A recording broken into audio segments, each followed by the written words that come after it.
Kapag malusog, napatunayan ni Junmar Fajardo na mahirap siyang alisin sa tuktok ng PBA.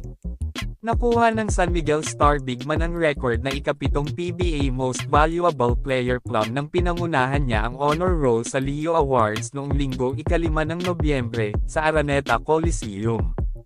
Nabawi ni Fajardo ang kanyang MVP award mula kay Scottie Thompson na nanalo ng 2 sunod na taon.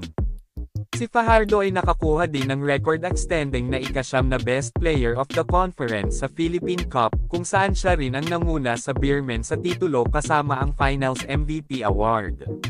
Sina Fajardo, Thompson, Standardinger, at Perez ang naging mythical first team na kasama rin ang Gin Kings forward na si Jamie Malonzo.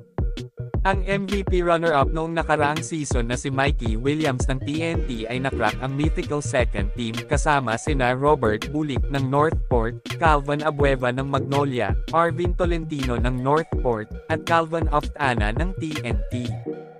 Nagkamit din sina Fajardo at Standardinger ng mga pwesto sa All-Defensive Team kasama sina Gio Halalo ng Magnolia at Chris Newsom at Cliff Hodge ng Meralco.